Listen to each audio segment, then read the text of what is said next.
Good afternoon, everyone. Welcome to our council meeting today. I'd like to call this meeting to order. Apologies for some technical difficulties. We're a little late getting started. We do like to be prompt and start right at 3 o'clock. In fact, sometimes we sit here in silence for a couple of minutes to wait till 3 o'clock.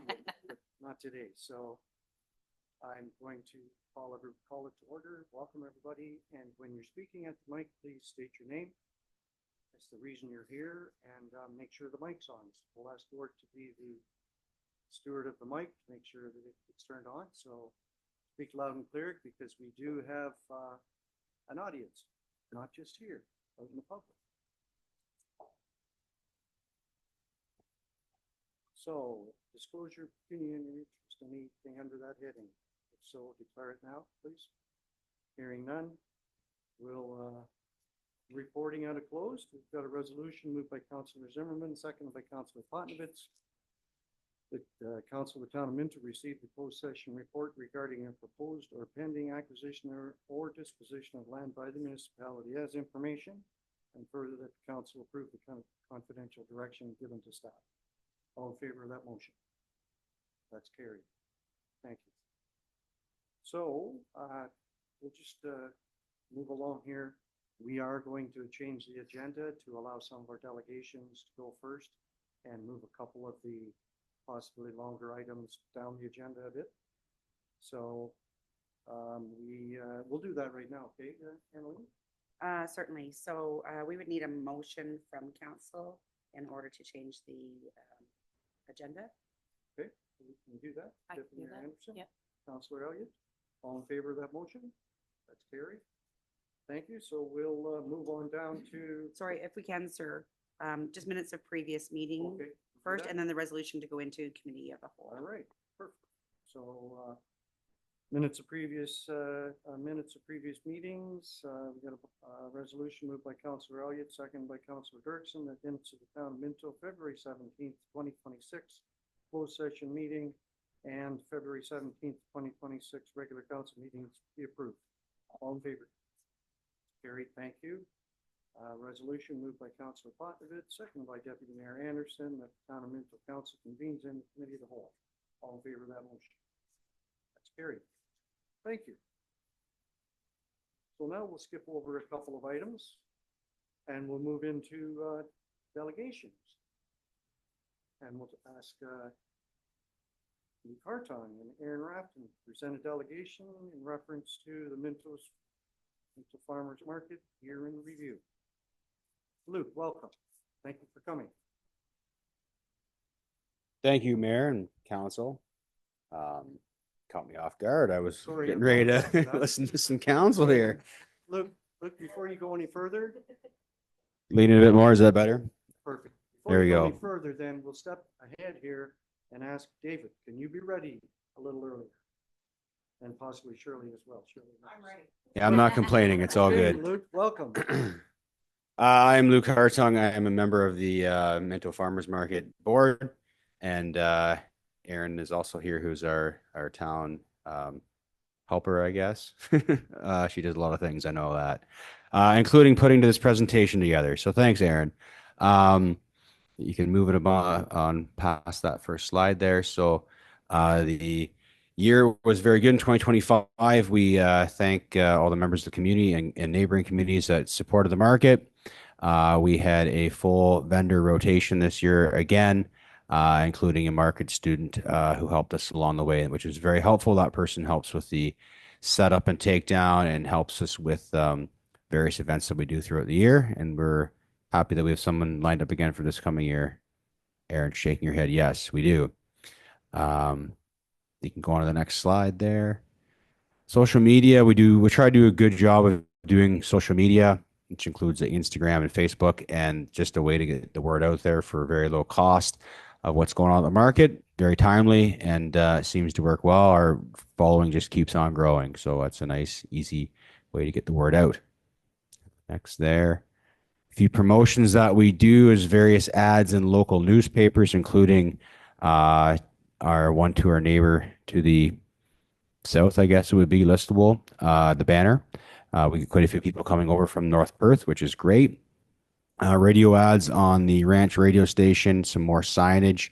We try to do coffee and lemonade by donation, which is usually very well uh, taken up on. We do various market tote bags, try to have musicians on various key dates. We try to have a kind of a fun key date each month, which usually draws extra folks out. Um, and Aaron and the summer student do a good job of keeping up with all that stuff. We've done some collaborations with the town or the county, which like hats off the county. They do a really good job of leading farmers markets in the whole county and collaborating, which you do get to interact with folks from across the greater area, which is great, including some initiatives which kind of cross promote the markets. Next one there, please. Trivia night fundraisers. This is the main way we make extra funds. So we host 3 in the wintertime, which is done at the Palmerston Legion, and they're very generous and let us use that site free of charge. And so we've done the same again this year for 2026, and it's amazing how well it's attended. So we try to raise about $2,500 to help with our advertising costs and other various fees we have. And we've already surpassed that this year. So like last year, we donated money to the food bank, and so we should be able to do that again. We will. We're already over $2,500. So another very community sponsored event, which is great. Here's some upcoming events for this coming year, which we'll certainly be promoting. The market is opening coming up on the 6th of June this year. I think first Saturday in June. You can move on to the next one there, please. Breakfast at the Market, which we started last year, which is kind of headed by May from May's Cafe. She does a really good job of just providing a breakfast there, which helps draw some extra folks out. And there's a few of the collaborations we did, which includes the Palmerston Fair. We have our corn cob eating contest, which is usually a big hit. We try to do free vendors for non-for-profit local groups, which is usually well attended as well. And we were able to make a donation to the museum, which lets us use their space free of charge, which is a great asset because just even that whole area is a great setting for the market, and it's a good way to draw people into a pretty special area of Minto. Taste Trail Partnership, I kind of alluded to this. The county initiative kind of cross promotes going in various markets across the area. They have a passport, which is pretty cool. It draws in people that give them maybe a summer to-do list to try to get to each one of the markets, and they get a stamp. So it does bring people up from like Aberfoyle and Guelph and other areas across county. So that's pretty cool. And then these are 2 initiatives that are also done by the county, which is the Market Box and the Holiday Market Box, which just the Market Box is a Minto Market exclusive. So it's just items from our vendors, and then it's promoted across the county where people can buy and purchase stuff. And then the Holiday Box is a cross promotion of all the markets where there'll be one item from the Minto Market purchased across Wellington County. Next up there, Khalees. There's some dates that says 2025, but that's actually 2026 dates. Yeah, they'll be promoted across social media and when we do our advertisements on radio and print. Next one there. Thank you. So yeah, once again, big thanks to town council and helping us along the way. It's a huge help. Aaron does a lot for us. And I do not take it for granted because there's a lot of other markets who kind of almost butt heads with town council, which is frustrating to hear because I do think it has a good kickback into the community. As far as just promoting having a spot like a market to allow people to access fresh produce and baking and whatnot. So, any questions or comments? Perfect. Did a great job, Luke.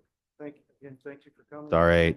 For Just the face. Aaron did all the work. for all you do at the Mintos Farmers Market. It's certainly a huge economy for our town and surrounding areas. So good luck this year, and thanks again for coming. Thanks, Dave and council. So next on the agenda, then we have the Upper Canada Tucson Club. have David Craig, and he was the past president of this club, and we've got Peter Isbell, who is the current president. So I'm not sure which one of you guys are going to speak. I guess the guy at the podium, right, Peter? I'm the lucky guy today. So welcome, David. And Thanks for coming. no problem. I'm David Craig. I'm past president of the Upper Canada Two-Cylinder Club. And for people who don't know Two Cylinders, we're not a motorcycle group. We're a John Deere club. We get confused quite a bit by that. We've tried to change our name, but that's pretty hard to do in the corporation of our club. Anyways, Mayor Turton, councillors and staff, thank you very much for the time that you've allowed me to come here and do a small presentation. I dropped off yesterday a club spring newsletter that is in front of you probably, and you'll also notice there's a second one there. Initiating for 2026, we're developing a youth program for kids between the ages of 10 and up to 18, so they can get involved in agriculture from the standpoint of not only collecting, but maybe making tractors out of Lego or farm equipment, get involved, display, share, educate, and be part of the future going forward. As you can see this gray hair, I'm on the out and we need new people coming in to support our club. So that's the initiative that we're trying to present this year. Please come to our show and see what's happening inside the curling arena. There'll be activities there, both young, small, and we do have a group from Harrison called Kidding Around Toys. We'll be coming and setting up at one end a sort of an R&D section for kids with some of their neat things, and they do sell John Deere toys and stuff. So R&D means that they get to see what kids are attracted to, and that sort of helps them in designing things from the future. That being said, we also will have pedal tractor course inside the curling arena floor for kids to get on a pedal tractor and manipulate around, see how good they are at getting through a course. And then out on the grass, we'll have a garden tractor, which will be assisted by an adult, and they'll drive through a course, and on completion, if they do it successfully, they'll get their driver's license, which is kind of neat and new. So moms and dads and grandparents, bring your kids out and we'll see how good they are on a John Deere garden tractor. On Sunday, we're doing something totally different. Even for the adults and some kids that are of age that can get on a two-cylinder tractor, assisted with an adult, and get to drive a two-cylinder putt-putt tractor up and down the pull track. So that should be exciting. So please put that on your calendar, and that'll be a Sunday-only event. This year, Cockshot is our guest tractor. Last year was Case, which was very successful. And of course, Cockshot has deep Canadian roots in Canada, but also in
at the show.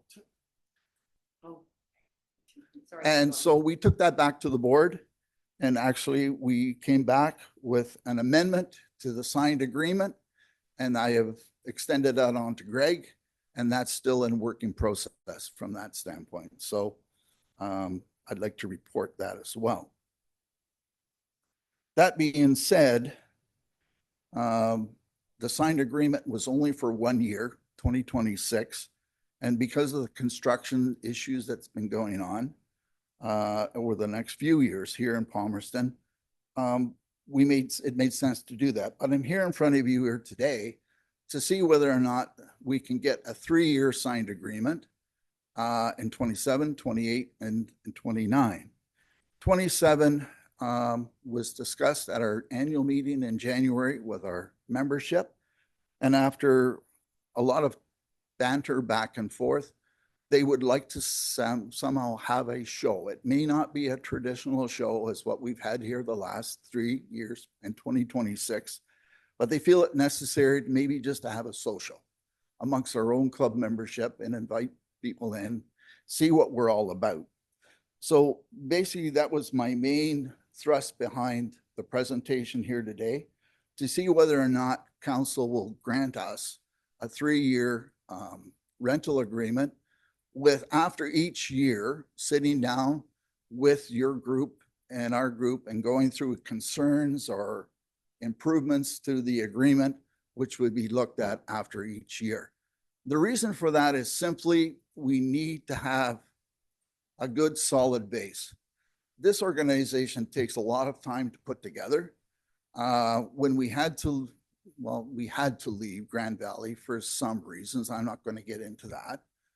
But it took, and COVID was kind to us in that way. It took us almost 18 months to find a new location. There's a lot of things that go entered in to put on a show like this. And for us to do what we need to do to support the community, support our club membership, we need to have some solid ground. So I'm just putting that out to the council members here to see whether or not, maybe not today, but in future, we can get a signed agreement, rental agreement for 27, 28, and 29 years. That being said, thank you very much. It's been a pleasure to work with everybody in front of me, some more than others. But this is my last kick at the can. I'm past president. I'll be leaving the organization as part head, so you probably won't have to put with my ugly face from here on in, from that standpoint. But Peter, I don't know if you want to say a few words, but anyways, that's our delegation and presentation for today. Any questions? Thank you, Greg. Anybody have any questions? Councilor, go ahead, sir. Yes, David, thanks for putting this on. Always was a great show. You guys were great to work with. Stuff like, I'm wondering, the plowing, or not the plowing, tractor pull is on at the same time. That's run by the Ag Society. Correct? We've had a good working relationship with the Palmerston Fair Board and the pull group. And that'll continue, I assume. As far as I know, it will be. We don't meet with them usually till the end of March of every year, and we go through what's going to be happening on both sides of the fence. I haven't heard any negative things from them as of yet, but I assume it's going to go forward. And I know with that, they always have a beer garden. Will they put their own beer garden on, even though you're not planning on doing that, or what happens there? That's a good question. In the past, when we first came to take a look 3 years ago, I didn't see a beer garden here on the Saturday night tractor pull put on by the fair pull group. No. So we were the guys that introduced that because that was a request that came through our membership, presented to the town, and that was a doable thing. But the economics of it in the last 2 years is a negative. And as we can see, a lot of things are happening. And a lot of non-alcoholic drinks are being served. And so the whole thing is kind of falling apart because everybody has to get home. And you get caught today, it's So I pretty just wonder difficult. whether the Ag Society would, if they wanted to do that, they could work that on their own. We can ask them when we meet in the end of March, but as a group from ourselves, we're gonna pull away from that. Thanks. Other questions?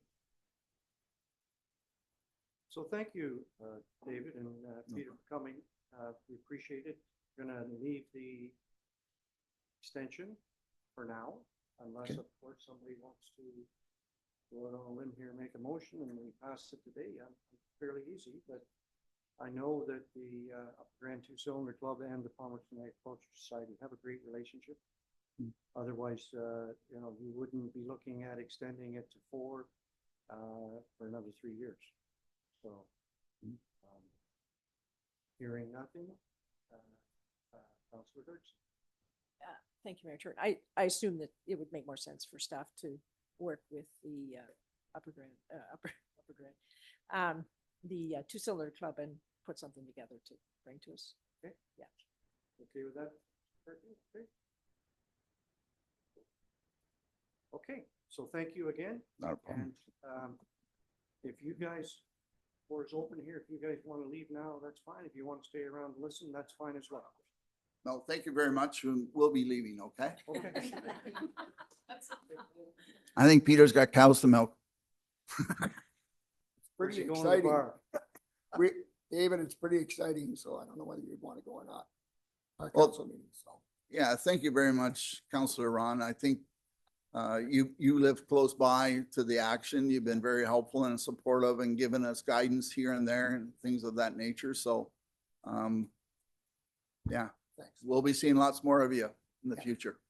Thanks David, very let's much. be careful. He's got to get his head through that door, so. That's Well, the we only- could make it better, So thanks a bigger. lot. That's the only time I've ever been congratulated, so I gotta take it. Thanks very much. Okay, we're moving right along here. We have Shirley Borges and Allison Armstrong from the healthcare recruitment for an update today. So ladies, welcome. And Hi there. I'm Allison Armstrong. So I'm the physician recruiter communication manager for Palmerston Hospital, Louise Marshall, and Groves. So I've been doing this job for 18 years with Shirley, who, by the way, is retiring this year, and we're very, very upset. But I believe she's staying on to help us, so that's a good thing. So first of all, thank you very much for having us here today, and thank you very much for the funding that you continue to support us. If without the funding, we would not be able to do what we do. Across the province, trying to attract family docs to commit to practices in communities is it's a big challenge right now. And I'm happy to say in our area, we're in a good position. So with Dr. Lazinga joining recently, our 2 NP-led clinics, which Shirley will talk about, we have a new Practice Ready Ontario physician in Mount Forest, Dr. Oki Bagbu, it's a long name. We've been able to attach patients to these primary care providers, which is amazing in our rural communities. So we continue to raise awareness by promoting our community opportunities and increasing viability among potential candidates. We are out at Ontario, Canadian universities at job fairs. We also attend specific rural physician conferences. And that has us in direct contact with our medical trainees and trying to get them to come and just raise awareness about our communities. We're also part of it's a new group called the Ontario Physician Recruitment Alliance. I've talked about it the past few years. So basically it's rural community recruiters like myself that just band together to market Ontario, because we felt Ontario wasn't at a lot of these recruitment fairs. And together we collectively contribute to ensure that we're getting out to all the recruitment fairs we can. And we've started to look at marketing more into the US, not to get our US people to come here, but to get our Canadians back home. So we have a lot of Canadians that are training right now in the US. And with recent changes, if you're American board certified, you can come home no problem. So that's where we're really targeting. And through that, I would say I've done it 2 years in a row. The first year it was kind of people would walk by and say, "What are you doing here?" And now we have a lineup at the booth, which is wonderful. So we're really trying to get those people home. And there's been a lot of interest. So I'm looking forward to hopefully sharing good news about that in the next year or two, that we actually did get them home. We continue to promote rural medicine. We offer 2 weeks of training for our first-year students. They come and live in the community for 2 weeks. We teach them clinical skills. We also have them out. I was in the escape room doing the escape room with some of our medical trainees, which was fantastic. So it's really trying to get them to have a rural experience and try it out and say, yes, that is something I would like to do. We also promote high school co-op opportunities because we certainly want to reach out to our younger generation and get them interested in some form of healthcare. So that's also a popular thing. And looking ahead, we just continue to be committed to ongoing efforts, collaboration, innovation, and recruitment to enhance healthcare access and outcomes for our community. So that's me from the hospital perspective. I don't know if you have specific questions for me or if you want Shirley to present and then ask away. We'll let you know her. She can talk. I'll let you. Okay, thanks. So you've got a total of 5 minutes, Shirley, but Allison's has I already have a used script. 4.5. So. Right. I'm going to stick to my script. Nice to see everyone. My name is Shirley Borges. I am the Minto Mapleton Executive Director of our family health team, but more importantly, today I am the chair of the recruitment committee. And I've been working with Allison way too long, and also some of your esteemed staff here at Town of Minto. And I just want to hone in on a couple of things that we've been working on over the last few years. And I'll put my glasses on. So, Mayor Turton, I stick to my script. 2 specific initiatives that are kind of near and dear to my heart. The expansion of the nurse practitioner services in Clifford and Harriston, and a newer initiative by the government to bring internationally trained and well-qualified physicians to our rural communities. So in terms of the expansion of our NP services, we're actually nearing the end of our 2nd year of expansion funding. That's hard to believe. And I know when we first talked about this, we weren't quite sure how this was all going to proceed. But our 2 nurse practitioners have together attached 1,648 new patients, and their practices are now closed to accepting new patients. Both clinics have been very successful, and we appreciate the support, particularly from the Town of Minto in retrofitting our Harriston clinic to make it suitable for our patients and our staff. And the expansion initiative has now received permanent base funding from the government. In terms of the government's new Practice Ready Ontario program, this program, we feel, has been a very successful way for our rural communities to attract new physicians. It's not open to our urban counterparts, and so we kind of feel fortunate in that regard. And Dr. Lazinga has been a very great example of the merits of this program.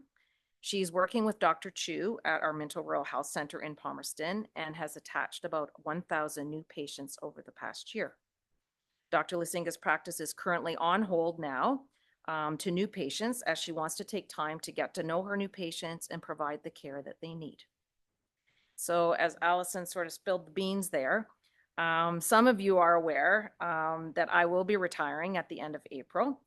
And I have been to council many years, providing what we hope are helpful reports. And some years have been more successful than others. And we've always reinforced that this is a long-term project. This is not a quick fix, so that one year it's great and it goes away.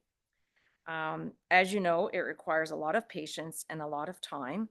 And I have agreed to stay on the recruitment committee as chair and work with Allison through the transition period of my retirement. My hope is that my successor will join the committee, and in due time that a new chair will be selected. So those are my comments. I did stick to my script, and any questions will be now addressed to Alice. Questions Thank you. for Allison or Shirley? Go ahead, Mayor Anderson. Good afternoon, ladies. Pleasure to see you here. So do you have any data? Oh, sorry. They say they can't hear me.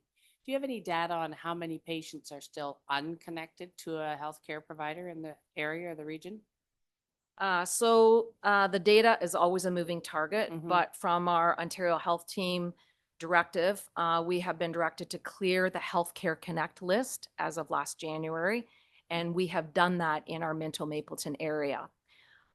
Some of our other areas like Upper Grant, Centre Wellington, are not as fortunate as we are for attracting physicians, and they're working on that. So they still have some room to catch up and attach those patients. But for now, for the past year, we have cleared that list. Excellent. Now, as you all Yeah. know, not everybody joins the list Yeah. and are aware of that's how we do business from the government's perspective. So we still get calls for Mhm. people looking for a provider.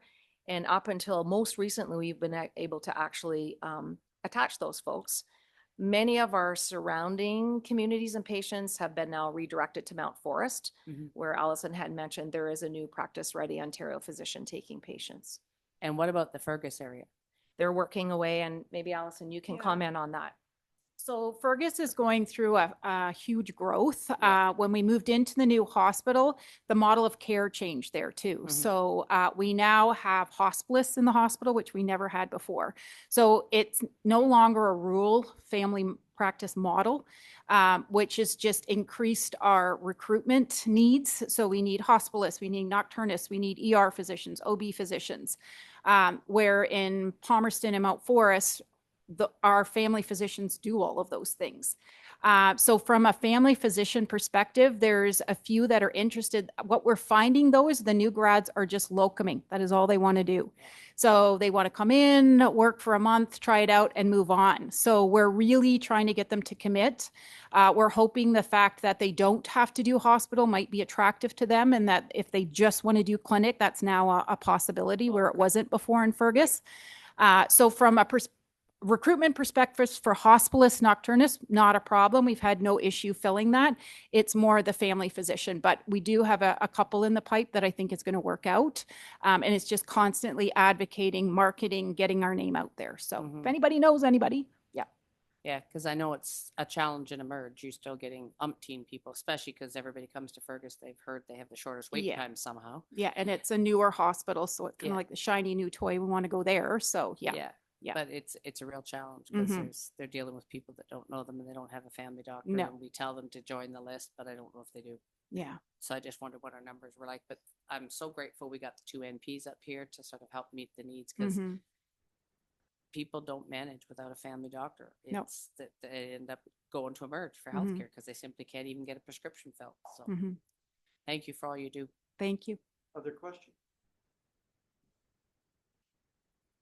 Go ahead, Councilor. Not a question, a comment. You two are great. Aw. I appreciate everything Aw. you do for us. You're way ahead of other communities, and I sure appreciate you two and what and your team that work to do what you can for us. Thanks, Counselor. Worth every dollar we put out for you. Mhm. Well, thank you, because not all municipalities are so supportive. So some of my colleagues in other communities, I can't believe municipalities don't support them. So I can't thank you enough, because without you, we wouldn't be able to do what we do. So we do appreciate you too, especially you, Yeah, Counselor. same here, Allison. I mean, on behalf of our council and our staff and our citizens of the town of Minto and area, we realize that you guys do a lot of work in reference to doctor recruitment, and we have been bearers of the fruit here in Minto for sure. And it certainly is because of your hard work and Shirley as well. And I know that when you lose your left arm, why it's tough, but Shirley's going to stay on. That's a really good thing. Yeah, I'm and, not letting her go, so. Yeah. So the same thing, Shirley. I mean, we really appreciate all the hard work that you've done over the years, and happy retirement. I know that shouldn't say I know. I hope we can find somebody to replace you as and perform the way you have over the years. I mean, it certainly has been a great. You have been an asset to our town. So we have a little gift for you. Aw, I love it. Yes, you're welcome. I had my big picture. Come on, Belinda, get out there. This is a social media moment. We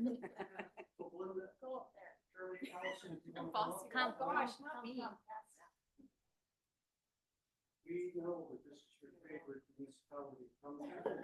I'm not sure if you've ever got a meet with him, but Belinda, can somebody else take a picture? You can do this picture? So congratulations in your retirement. And thank you for doing all you do.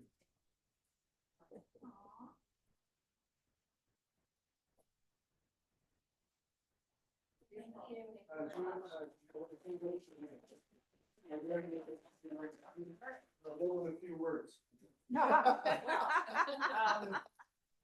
Thank you, and I know who put you up to this, so thank you so much. Yeah, Mr. Linda. I know. I just want to say that we have felt so supported here that some of the things that we try, we might not try in other areas because we have to take some risks. We have to think things a little bit differently. Our whole nurse practitioner expansion, with our nurse practitioners being the most responsible provider, is really blazing the trail for many other communities. They're like, you're doing that? How do you do that? Why are you doing that? We couldn't do that. And so that's really important to know that this town and township has been really open to us and so supportive of Allison and I trying different things, and always, even when times were tough, to say, you know what, we've got you.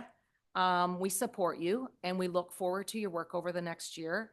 And usually we bring back some great success. So I wish us well. I'm not going anywhere with recruitment, at least for the upcoming year, unless Allison fires me. And so please stay tuned. And I really feel excited that we have some good opportunities coming. So thank you.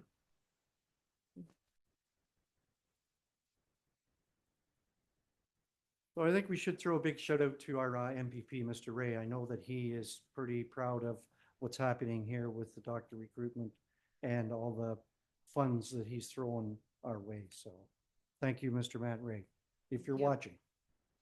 I'm sure he's home looking after his kid. So thank you, guys, ladies. We'll And be in you can touch. stay too if you want, or you can hit the road. We've got to get back to work. Oh, sure. Thanks, guys. Okay. I think we're going to back up to 8A. So thank you, folks, for hanging in there so we could move these two delegations ahead of you. So we have a public meeting today in reference to public development charges. And I'm going to chair the public meeting. Call the meeting to order and request any members of the public present. Please sign the attendance record. State the following. This is a public meeting of council being held under Section 12 of the Development Charges Act 1997 as amended. The purpose of the meeting is to give the public an opportunity to ask questions, provide comments, and make representations on the development charges. Background study and proposed bylaw dated February 5th, 2026. Council will not be taking any action this afternoon on this report or bylaw.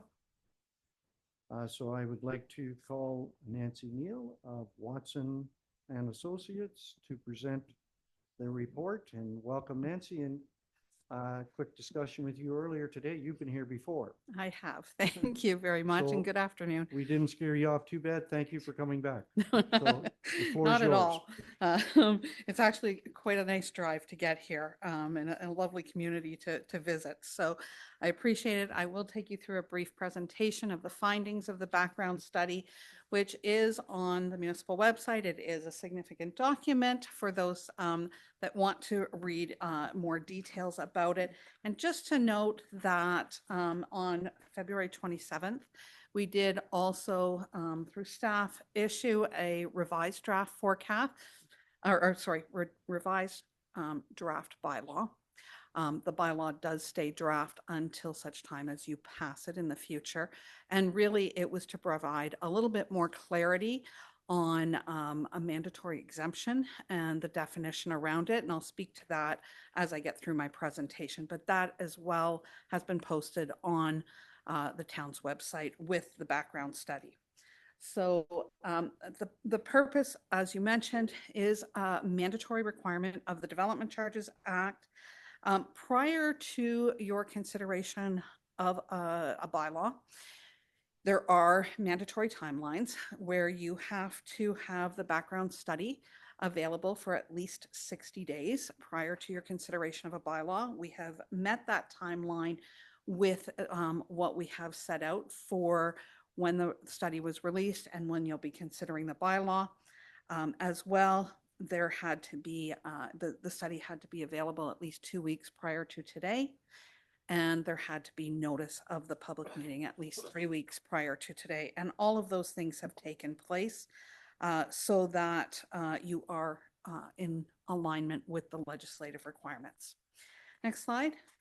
To give you an overview of what we've been doing throughout 2025, we've been working very closely with town staff as well as the town's external engineer, Triton, to come up with assigning all of the growth-related projects, identifying them, costing them out, and including them in the calculations, making sure the policies are in place, both for the local service requirements of the developers, things that they do, for example, internally within their own developments versus projects that have a broader base benefit to multiple developments that go into the development charges. So we've been working very closely with staff and Triton for all of that. As noted, we did release the background study on February 5th to start that minimum 60-day requirement. We are here for the public meeting this afternoon, and we'll be back April 7th for your consideration of the bylaw. That's the earliest you'll be able to consider it. If you pass it on the 7th, it will become effective immediately unless you so choose to make it effective at a later date. But you do have a bylaw in place right now that would then need to continue until such time as you pass and make that new bylaw effective. Next slide. So for those who may not know about development charges, they are a charge that's put in place to help municipalities recover incremental capital costs that are required because of both residential and non-residential growth that is anticipated in the future. You are empowered to use the Development Charges Act to recover those costs wherever possible. However, there are limitations to the services you can recover and the types of costs you can recover. As mentioned, what we put in the development charge calculations are over and above those localized works, internal roads, sidewalks, water mains, sewer mains, base levels of parkland if it's being dedicated by the developers. All of those local works are not contained within the background study. There is an appendix that sets out the local service policy for transparency and clarity on what types of works the developing landowners are required to do and what's going into the calculations. And as we get later in the presentation and you look at the rate comparisons with what's been calculated and other municipalities around your area, keep in mind that it's never an apples to apples comparison because every municipality has the ability to draw the line in the sand to say below this, it's a local service requirement. Above this, it's going in the development charge. So some municipalities may set that bar very low as to what the developers are required to do. Much more goes into their DC. Other municipalities set the bar very high as to what the developers are supposed to do. So there's less to go into the development charge calculations. So again, just keep that in mind when you're looking at those comparators. Next slide. So there's 3 different timeframes that we have assessed the growth over for the different services within the background study. For the water and wastewater services, we have looked at the urban serviced areas and the ultimate build out of those urban areas for the residential and non-residential growth that will eventually connect into the municipal services. And Triton Engineering assisted us in making sure we have included all of the growth-related capital infrastructure upgrades and expansion needed for both linear and vertical works for that. So we don't really set a time period as to an exact date that will build out. It could be earlier or later, depending on the take-up of growth in each of those communities. But with water and wastewater services, a lot of the work has to be done sooner than later to ensure that if a permit is being issued the capacity and the pipes are there to service those new properties. So a lot of times those works have to be done more upfront than some of the other services. For fire and services related to a highway, which is really your roads and related infrastructure, including fleet and public works facilities, we've looked out to 2051.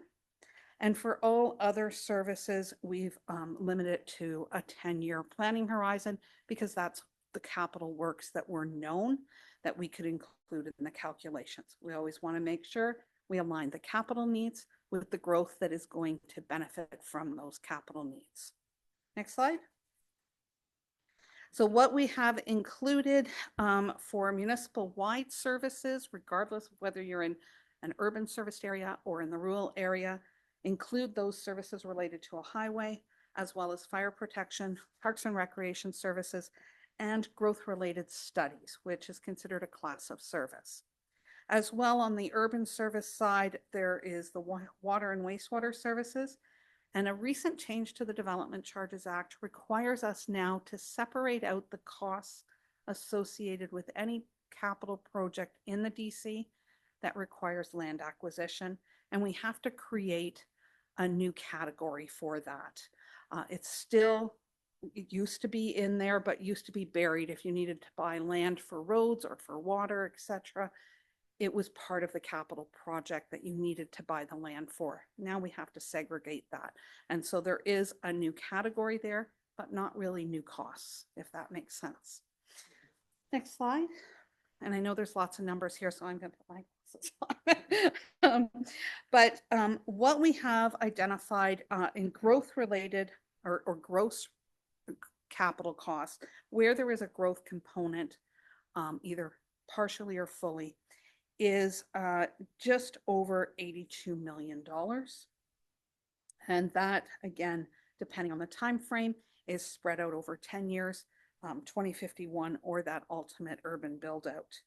You will notice there's a number of deductions that we make. The first deduction is really a post-period benefit. So where we know we've oversized projects that will service more than the growth period that we're currently looking at, we have to do a deduction. It's still growth-related costs, but those growth-related costs will be added into future development charge calculations when more growth is added into the calculations as well. So cost is our numerator, the growth is our denominator to calculate our charges. In addition, with studies, there's a few studies that have a minor component that will be assessed through those studies that relate to development charge ineligible services, such as parking. So we've made a minor deduction of $3,100 to those studies.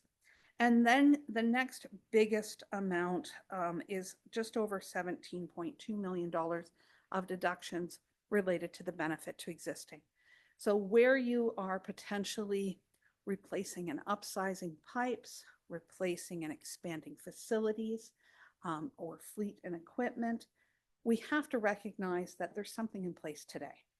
And that becomes a component that is already part of your asset replacement through your life cycle management and has to be funded from other sources. So we deduct that. Every project is looked at on a project by project basis to determine what that benefit to existing and benefit to growth is. Additionally, there are some grants, subsidies, and other contributions towards some projects, and those get deducted as well. We don't want to double dip at the end of the day. In the end of that $82.3 million almost of gross costs, what is going into the development charge calculations currently is just over $26.6 million. We have also then assigned the costs, all of those growth costs to either a residential or a non-residential benefit based on the growth that's anticipated in those two sectors. Next slide.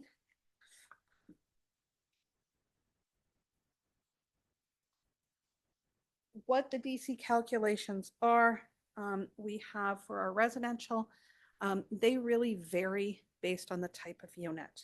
So when we're doing our costing and our calculations, that residential cost that benefits, or that capital cost that benefits the residential growth gets divided into the population in the different periods to come up with a cost per capita. We then multiply that cost per capita by average persons per unit in various types of units. Single family and semi-detached homes tend to have a higher person per unit average than a townhouse or different types of apartments. And so you'll notice that as the units get smaller, the charge goes down as well. So for a single or semi-detached home, the municipal-wide charges is just over $7,400. With in the urban serviced areas, there's also the water, wastewater, and land acquisitions for those services charge of $13,983. So in the urban serviced area, the calculated rate is $21,413. And you'll notice those reduced down to, for a 1-bedroom or bachelor apartment, just under $11,000. And special care, special dwelling units are things such as a retirement home or long-term care facility, hospices, and group homes. And they are at a lower rate per unit of $8,361. For the non-residential side of it, you have a blended rate for industrial, commercial, institutional, and primary. And those are based on a per square foot basis. In the rural area, they'd be paying the municipal-wide charges of $2.51 a square foot. And where there's urban services, if all services, both water and wastewater are there, they'd be paying an additional $4.98 for a total of $7.49 per square foot. There's also charges in place for solar farms based on a per square foot basis of the area of those, and wind turbines that are really equivalent to a single family unit for only certain services. And so that charge, there's no water or wastewater, it's $7,288. These are the calculated rates. It is up to this council to decide how much of these rates you want to impose. And so to give you an idea of how that compares to your current rates, yep, there we go. For a single detached home, right now in the urban serviced area, you have a charge of $13,781. You could go up as high as that new calculated rate of $21,413. Now there is significant increases there, but you'll notice that on a service by service basis, some services are actually decreasing. Fire, Parks and Rec, and those growth studies are actually less than what was in place, as well as wastewater services. The areas that are seeing the highest increase is really related to the roads network and the water services. You're running out of water capacity and supply, and really need to invest quite a bit of money into that service for those urban serviced areas. And so those two components are really where the significant increase is taking place. On the non-residential side, similarly, you're going from $587 to the $749 in the urban serviced area. Slight increase on the municipal wide side. So again, the majority of the increases on the roads and the water service components. Next slide. And this is, there's lots of numbers here, but this is really where you compare to other municipalities. And what we've included in this survey is not just your own local development charges, but there's upper tier charges by counties and regions, as well as education development charges in place. So what we've tried to show here is what the total cost is for development charges when someone comes to pull a building permit. Currently, right now, you're on that blue line, and a total of a single family home with county, town, and education DCs is just over $29,700. That would be increasing to $37,350 on the peach line. That's just ahead of where you are right now.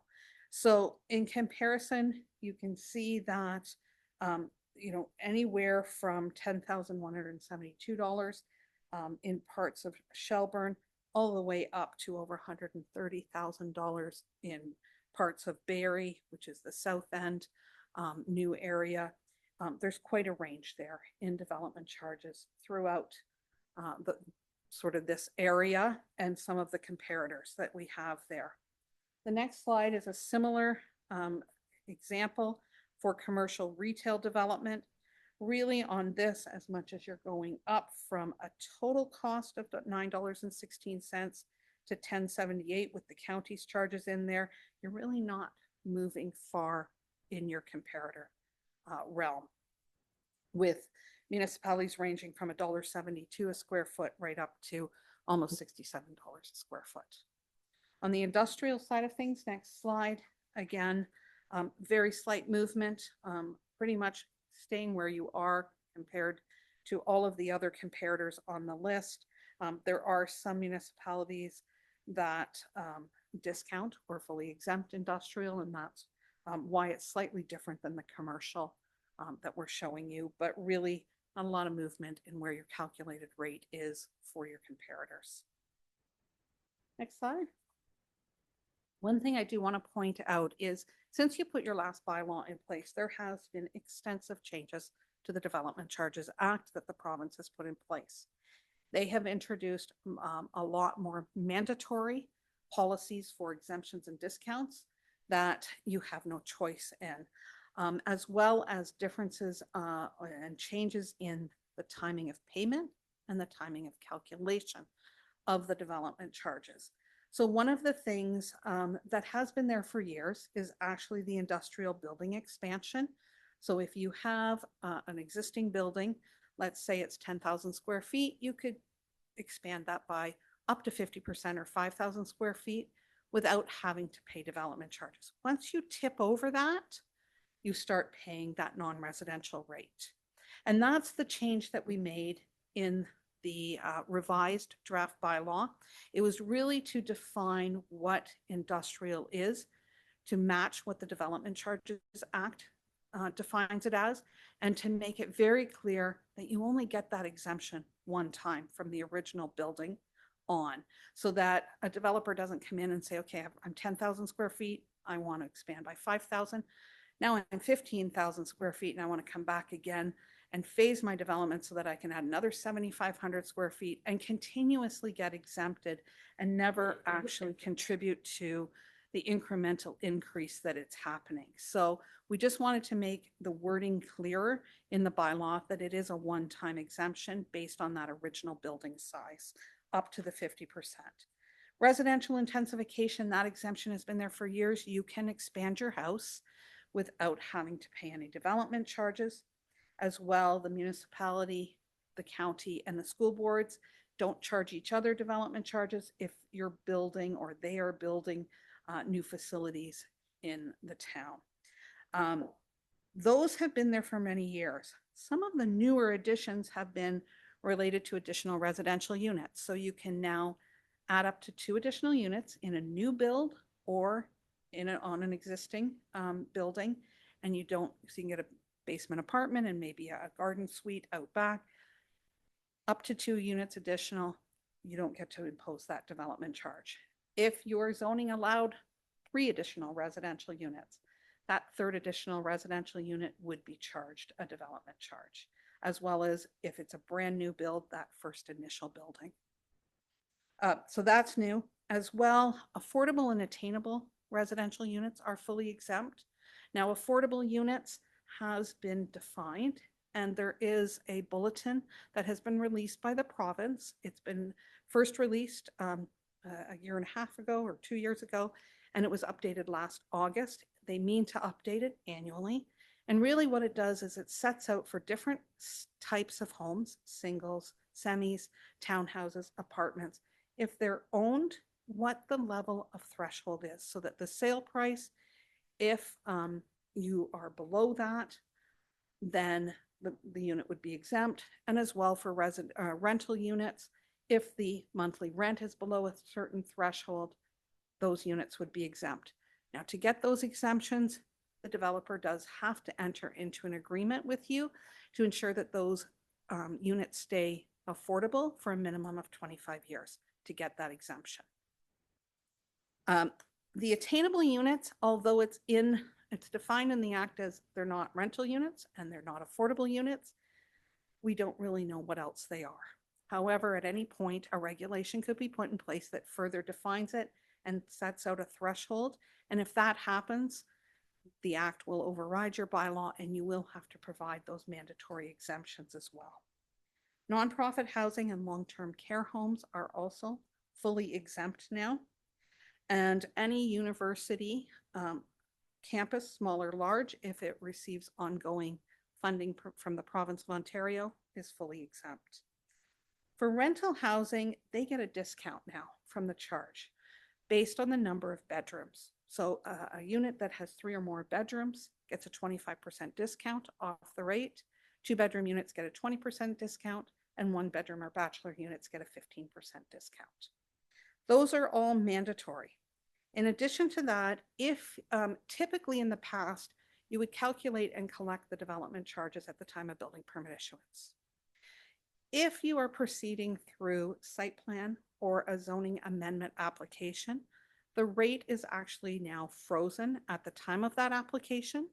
And depending on when the approval of that application takes place, you either have 18 months or 2 years to pull your building permit, and you pay either the lower of the rate that would be in effect at the time that you owe, or that frozen rate plus interest.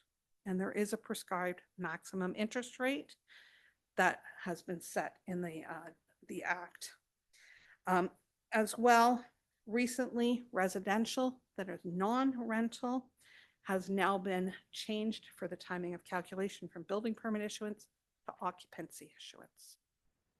And so a little bit longer for the developer to start getting the money from the sales of those units before the DC becomes payable. It's a delay, though, on your side to get that money to put the infrastructure in place. For institutional development and rental housing developments, they actually pay in installments, with the first installment at occupancy, and then for the next 5 years, additional installment payments.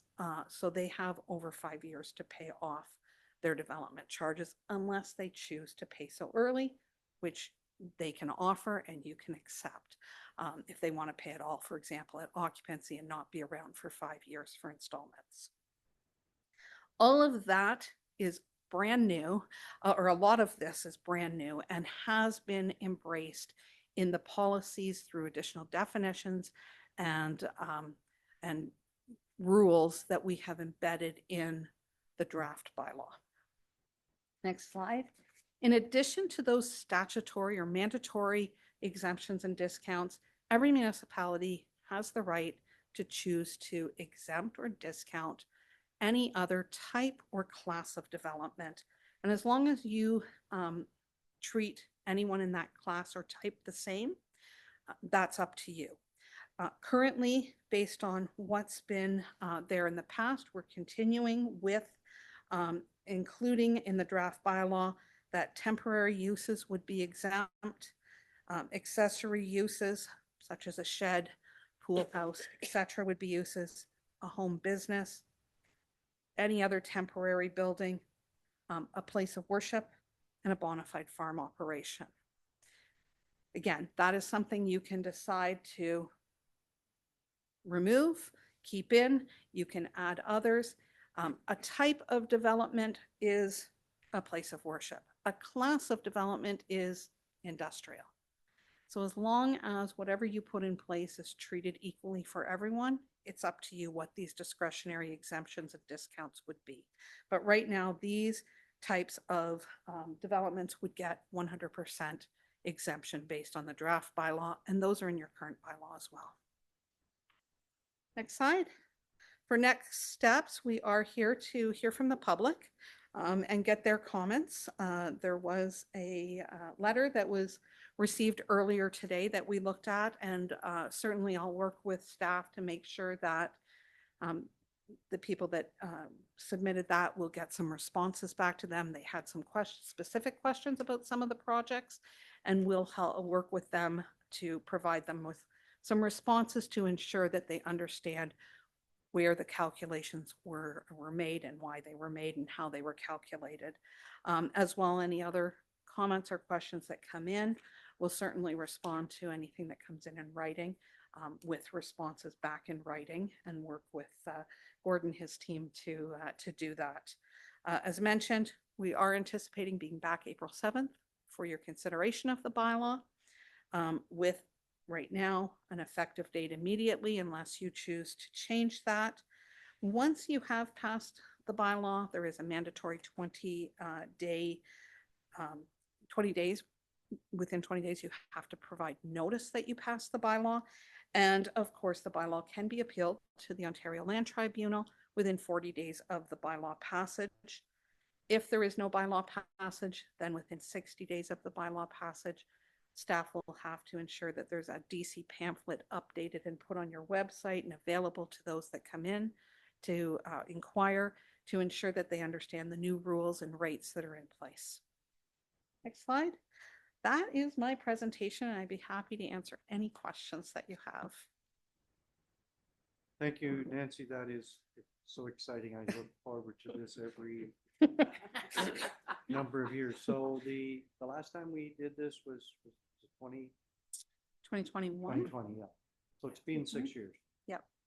So do we have questions? Go ahead, Councillor Botnowitz. Yes, through you, Mayor Turton. A question on exemptions. So if you had a house fire or a demo to a house, how many years do you have before you have to take all the charge or exempt all the charge? So just let me check, but it's typically 5 years. 5, yeah, that's what I thought. So yeah, there is a redevelopment credit in the bylaw. It's been there before. So if you were to demolish your home or business and replace that, or if it was demolished, or it was ruined by fire, you would have 5 years to replace that and not have to pay anything. If you chose, for example, on a non-residential building, if you demolished 5,000 square feet and then decided to replace it with 10,000 square feet, you would only get the first 5,000 square feet exempted. Any expansion, you'd still be imposed the charge. Yeah, go ahead, Councillor Is there any Botnowitz. consideration to phase in development charges? Any discussion that way? That is entirely up to you. And if there is a phase in that you can direct staff to come back on the April date.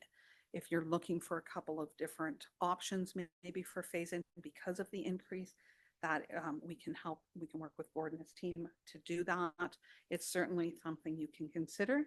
The only thing I would caution you on is that obviously anything you can't recover through development charges means you'll be short at the end of the day the costs or the revenue that you need to actually put the capital infrastructure in place, which means that will then affect your water wastewater rates, users if you are phasing in those components of the rates, and or your taxpayers. And you do have the option to maybe impose all of the water wastewater components and only phase in the other municipal wide services, or you can phase in all of it. You can do it over different periods.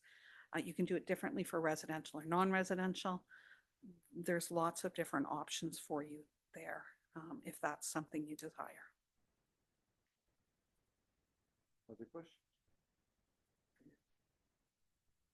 Sorry, Councillor Elliott, go ahead. Yeah, I think I got the answer to this anyway, but development charges are divided up among the departments, correct? Percentages and such like. So all of a sudden, Mike's got a road that really needs to be paved, and his development charges, his reserves are used up. Can we take from another department that haven't used their reserves and move them over to his reserve? How's that work? Do we have to in turn, if we do that, find a way of getting money back into that other department? So through the mayor, you can borrow within the reserve funds. You can also borrow external from the development charge reserve funds if you need to finance a project sooner than later. you can't just say, okay, well, I'm not going to charge fire now because we've set out projects that that is based on and use all that money over on roads because we want to add roads that we didn't identify. But you can, cash flow within it. And what happens then is because the development charge reserve funds earn interest on their own, and at the end of every year, there's interest based on the year-end balances that are assigned. If, for example, your roads has borrowed from your fire, well, it's going to get less interest, sent to it, and fire would get more to make up for the fact that they're lending the roads component, their growth funds, and therefore don't have them to go forward with their projects. So that all kind of works out in the wash over time within the reserve funds. Once you borrow outside the reserve funds, let's say you don't have enough in one of the other services to borrow, but there's capital needs, and that's quite often what happens with the water and wastewater services because they have to be done more upfront. Then the growth related costs that you debenture or take out a loan for, the interest costs on them are DC eligible as well and would be recovered through the development charges. And there has been a number of projects that we are assuming will need to be debenture financed, and we've added interest cost into the calculations for those to ensure that you're recovering not just the principal amount, but the interest or financing costs for those, where there are projects in the near future that staff are anticipating will need that additional financing to take place. Okay, thanks. Other questions? So I've been told, sorry, go ahead, Councilor Zimmerman. So I was reading in that very short 200-page report that the risk of raising development charges might spin off in people not really moving forward and building houses. Is Minto in a good spot potentially for that not to happen, or is this something that might slow down residential? Do you want to? Yeah, I can speak to that. Based on our local area within the county, we're below the levels of the other municipalities, so that's not going to hurt us. What is impactful, depending on what location you're looking at building, if you go to Huron, Bruce County, they don't have the upper tier development charges. So that kind of offsets or makes ours look drastically higher than theirs. With the proposed increase and everyone in the surrounding areas looking at the same, I don't see that there's going to be an impact.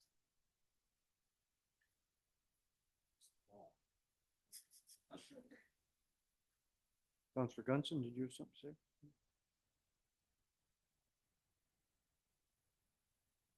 Yeah, so I mean, I've been told that this is more of an art than a science. Is there truth to that statement? There is. I mean, we are projecting future growth, Yeah. and we are projecting it within time, different timelines.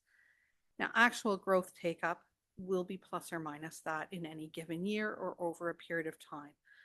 And so what's very key for staff to understand is that like right now across the province, we are experiencing a slowdown in new housing starts and growth for various reasons globally and things happening south of the border and all of other sorts of things. Recessions and stuff can slow things down. And then there's times that things speed up as well.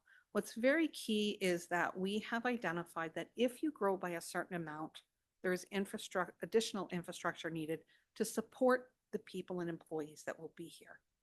And we've aligned as much as possible based on all the information we know from staff and other studies that have been done that you've approved in the past, what those capital needs are.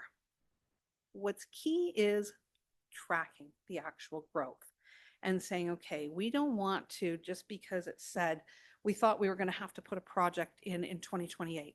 Well, if the growth slows down or stops, you shouldn't need that project. So it should get moved out. in your capital forecast each year. And that's something staff should be, are looking at every year to make sure you're not pre-building things where you don't have the funds to do it too soon.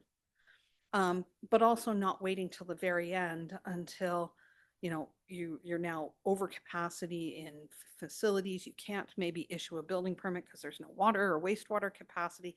So there's a balance there that is more of an art for some services that you have to be very mindful of. And that's where staff are watching, actual growth, tracking development applications, permit applications that are coming in, and trying to figure out the best timing to do those projects. As well, the Development Charges Act allows you to switch projects out. And I'll give you an example for that. If, today you thought you were going to need to build 2 more soccer facilities, 2 more soccer fields over the next 10 years. But as the demographic that's coming in changes, you realize that we don't really need more soccer fields because we're not getting a demand for it. But wow, are we ever getting a demand for more pickleball courts or a cricket pitch? Then you can swap out those projects. You're not going to build something that the community doesn't want or need. But what we've costed in here is based on our best knowledge today. So that's something else that staff watches over time. Treasurer Duff, go ahead. Thank you, Mayor Turton. As council has noted, this is a very complex subject. I think this is my 5th go round with the development charge study.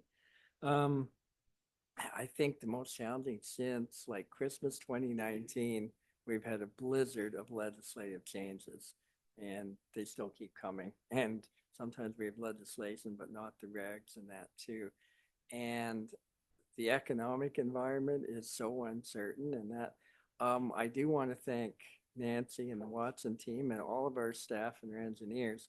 This is by far the most in-depth research and discussed study that we've ever done, because we've been blindsided on the past because there's so many risks.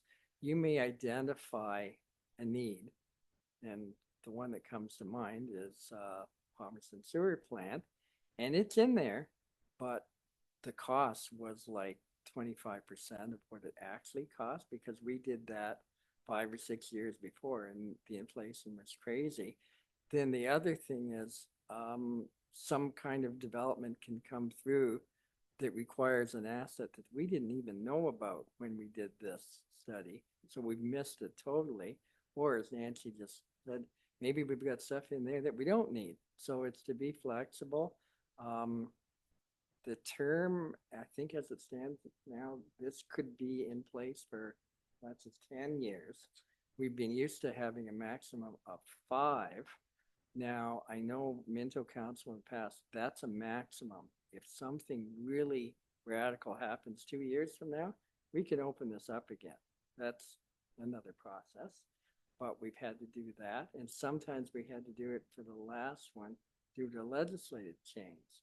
And we just opened up part of it and went through the process again. But it's a tough one. It's tough for the public to understand, stuff for staff to track all these different things. Like, just be relatively easy. Yeah, get your building permit, pay the charges, we're done. Now we freeze rates. What rates are we charging? Is it occupancy? Is it site plan approval? Oh, what's a complete plan? And I know we kind of go through that too. So it's a subject that really requires a lot of thought. And you can see there are options, but when you deviate from the path, there's also costs and benefits too. So anyway, we do the best we can, but Okay, it's not thank you. perfect. Thank you, Treasurer Duff. Councillor Potnitz. Yes, just a question. I know we've got the tender for the downtown, or Palmerston downtown revitalization. Was any of that project BC eligible? Or is it too late for that? Maybe the signalization portion of it, like the main street, traffic lights, would that be? Sure. That's a very good question, Councillor Potnitz. Like all the projects, like that is such a huge one. So there, it's primarily replacing existing, which is not. But then we do have that calculation where you start with 100% and you take away all the others. So there's a component that is growth related because the idea is it'll support extra housing in that too. But we run into this on several projects in Minto, especially as you expand at our outer edges, because you have a thing where, oh, you've got to expand the road, but you still have houses on that road. So that part's not growth related. But say we're going to build 50 new houses at the end of the road, then that comes in. What about signalization though? If we're gonna put traffic lights or something, that'd be new, right? That would be new if it would apply under the roads, the highway, right? Right, and there are quite often times that traffic signalization or intersection improvements for, turning lanes and stuff to be added so that the traffic can continue. Needs to happen because growth is triggering additional volumes, but it's not triggering it right where the growth happens. Where I live is a perfect example. Many years ago, I live in Milton, with all the growth that was taking place. I lived in the old area. We used to be able to turn left and right in and out of our subdivision from 4 different directions in no time. All that growth started happening, and you could sit there for 15, 20 minutes and not even be able to make a right-hand turn because of the additional volume that was coming past our development because of the growth. Eventually what had to happen was traffic signalization had to take place and be put in place in older existing areas, but they were needed because of the additional volume from growth. That's still a growth related cost. Okay, so that type of additional infrastructure needed in the existing area is exactly what we would be recovering from the development charges because it's not necessarily right adjacent to growth. Other questions? I mean, this is, it is an interesting topic. Yeah, and just to further to what Gord was saying, when we're looking at the development charges, we look at the service level. So you need to increase additional parks and recreation services. The actual projects you put in place to meet that increased need for service differs. Might be a new park, it might be a new soccer field, might be a new pickleball court, might be an indoor soccer facility or an indoor racquetball facility. We always try and identify the need at the service level, and that's where there's flexibility on the projects. We've included projects that we think today would best meet that need based on historic trends. But ultimately, like I said, the demographic changes, if the needs change, we've just gone through an Olympics. There's other sports that kids are all excited about now that they've seen and may want to start taking part in that that can change the actual project. And that's why there's flexibility. You're never going to build something just because it said you need the soccer field or you need a tennis court if that's not what you need, if you need something else. And so as long as you're providing that additional parks and recreation service, the project ultimately is up to what the community needs are. Okay, well, so personally, I like your municipal comparisons. You compare Minto to the other municipalities in our area. I look at the comparisons and I think we're right on. I mean, we're not high. We're lower than, our other two closest municipalities in Wellington County. And I mean, it's all about balancing and being fair. When we get one letter to tell us the issues, some of the issues, and we have very few come to our council meeting to object, I think it means we're doing something right. I don't think any contractor likes to pay all the charges. I know that. But it's all about fairness. So, absolutely. Other questions? Okay, well, Nancy, thank you very much. Thank you for all the effort and also our staff. And it's good to hear Gord say that he's been through this 4 or 5 times. I didn't hear him say this is going to be the last. We won't let him retire.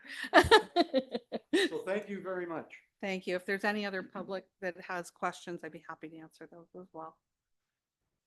Certainly, if we have questions, we can go through Gord and Gord will send them to you. So, thank you. And we're going to, sorry, pardon me? Yes. Jumping ahead. So, we've had our questions. Anyone wishing to comment or ask questions? We've heard all the comments. This public meeting is now closed. The deadline for the receipt of written responses is Wednesday, April 1st, 2026, to the clerk of the town of Minto at 5941 Highway 89 Harrison, NOG 10, or by email at annaline@town.minto.om.ca. Council will be considering the bylaw at its April 7th, 2026 council meeting. So if there's no further questions, I'm going to adjourn the public meeting. So, thank you very much. So we're going to, did I give an opportunity to the public to speak? Okay. Oh, no, it's I'm just adjourning this public meeting.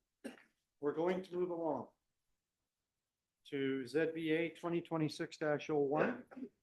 It's 9035 Wellington Road 5. And I will act as chair of this public meeting.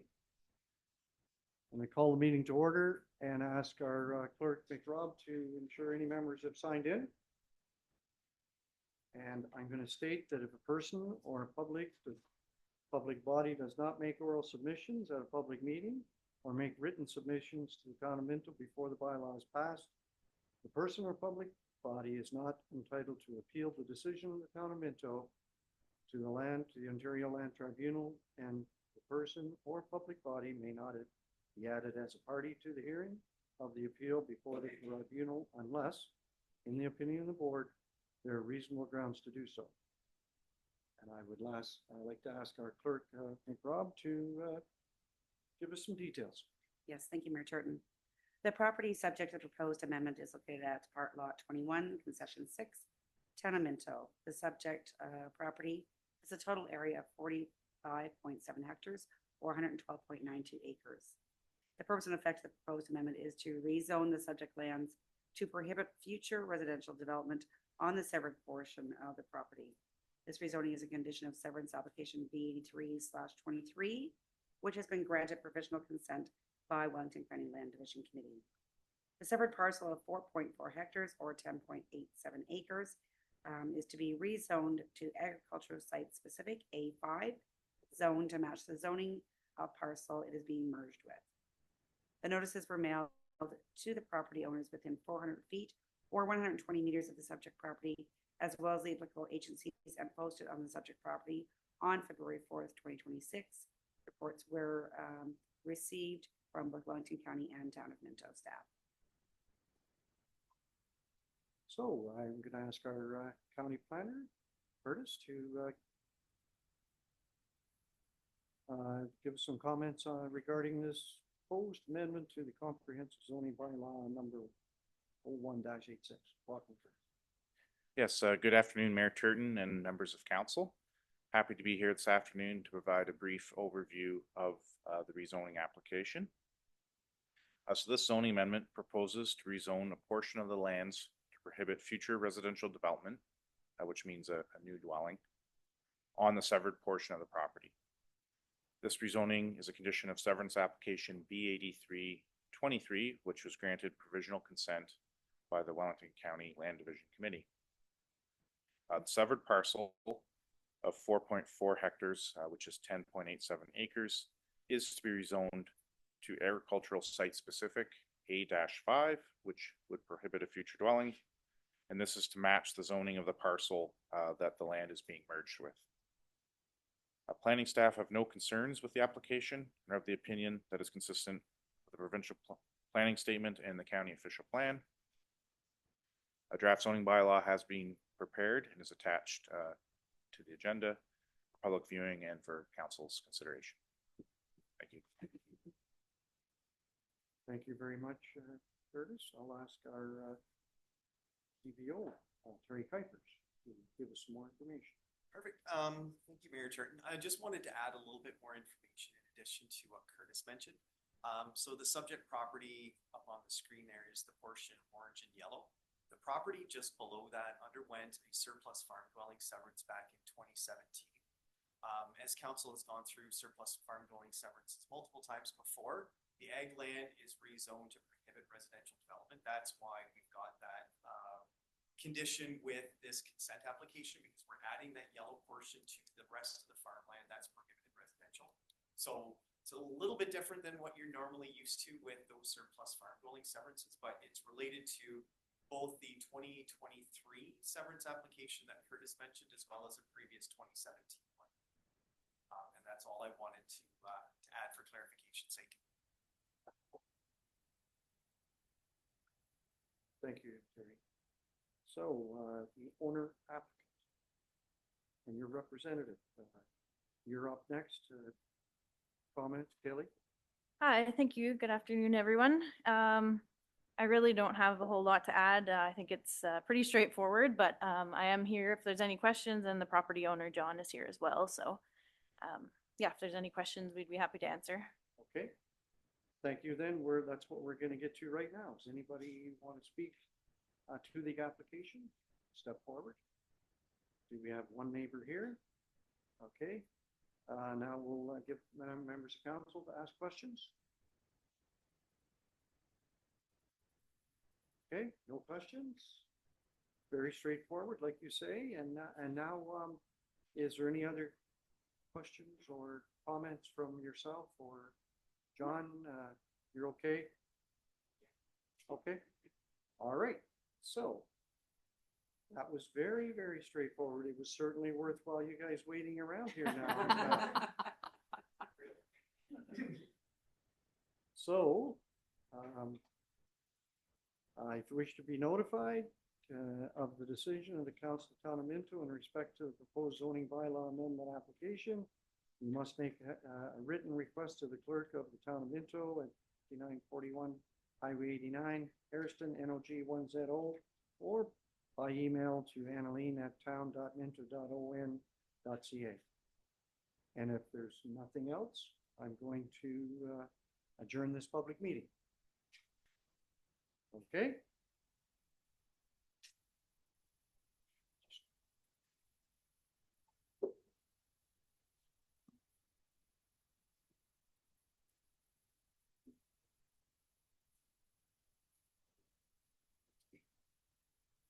It's a process.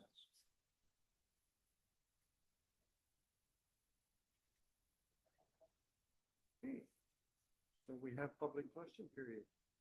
And I'm not going to bother reading what I normally read.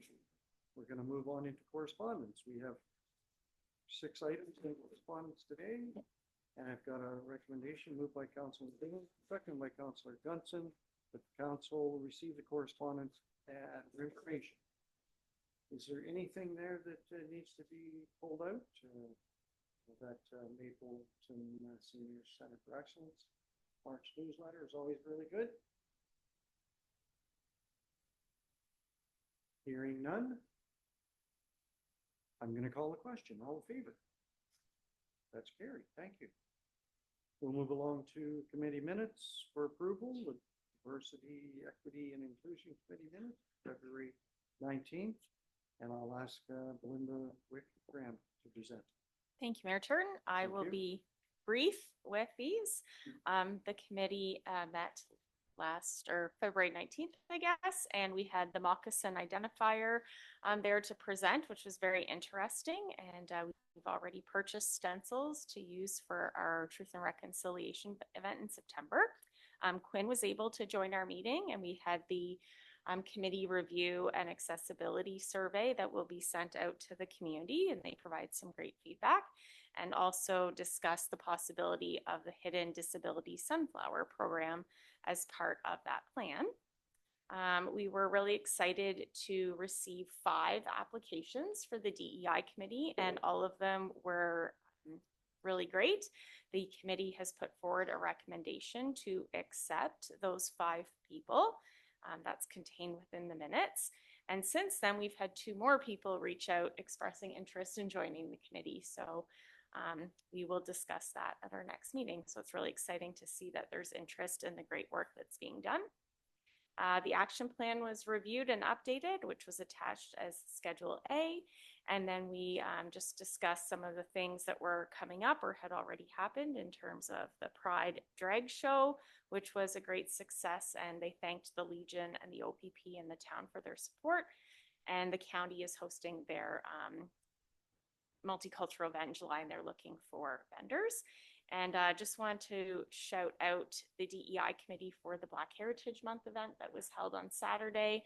It was sold out in terms of ticket sales. Not everyone was able to make it, but the speaker was great. And we had folks attending from Woodstock, Ingersoll, Stratford, which was lovely. And then we participated in the coolest night of the year, and the team raised just under $3,000. So it was a great success. Thank you, Belinda. The recommendation is moved by Councillor Dirksen, seconded by Councillor Zimmerman, that the Council of Town of Minto receives the Diversity, Equity, and Inclusion Committee meeting minutes of February 19th, 2026 as information and approves any recommendations contained therein. Questions for Belinda? All in favor of the motion? That's carried. Thank you very much. Next, we've got staff reports, and we have an ECDEV 2026-001 year in review, and we have 3 musketeers. We have 4 musketeers. Yes, Sorry. the four musketeers now. So yeah, thank you Welcome. again. Thank you. We know it's been a long afternoon, so we will try to get through this as quickly this as is exciting stuff. as quickly as possible. You all have copies of the document, can dive deeper into the details. We're not going to read this through, but this is our 2025 year in review. And each year we do this and we wonder how it all came to be and how could we even do any more, but we keep adding more. So hence why Tammy is joining us today. She was a big help in 2025, helping our committee and continues, or our committee, our committees and our staff team get through all this stuff. So we're all going to take turns going through the pages. So the first thing is obviously, as you know, our title says community development. So we do a lot of work with the committees in our community, and as you can see, 19 different committees we're involved with, either actively running them or being involved with them. So I'm not going to read them, but I'll leave it at that. Erin is going to just go over the events quickly. Yeah, so we hosted a lot of events. It was up to 96 this year we're either involved with in some way, which is up from the year before, and we'll kind of go through them as we go, but this is all of them. Oh yes. Just a bit about welcoming new families in our Move to Mintos initiative. So we did our new resident welcome picnic, which will happen again this year, but last year we welcomed 13 different families. We always do our community directory, this time in collaboration with the Minto Chamber of Commerce. So we distributed 5,500 last year. In terms of some of our more tourism related goals where visitors belong, we're working on promotion for our day tripping stuff. We got these new community boxes installed that we're going to put our community guides and other relevant information people can pick up, and they're located outside each of our community boards. And we worked a little bit more on Ontario by Bike to get our businesses bike friendly certified. And then on the next page, as Belinda mentioned, we work with lots of different people in the community. So we are just thankful for all of the volunteers, and we think it's about over 100 volunteers who work with our committees directly. And then of course, other amazing volunteers in our community in general, definitely more than 100. So just a big thank you to everyone who helps support all our initiatives. It wouldn't be possible without them. Our community calendar collaboration, we just keep going, and Tammy now works on updating them and with our community groups, but that's a calendar that's full of lots of events from different organizations to kind of put it all in one spot to be easy to find. So just we're keeping on updating that as we go on. And as you know, Shirley and Allison were here. So I sit on the Healthcare Recruitment Committee with Councillor Gunson and Mayor Turton as well, and provide support where needed on those initiatives. And also hosted the Northern Wellington Works event this year, the Minto Mapleton Works, where we had 630 students through and 31 exhibitors.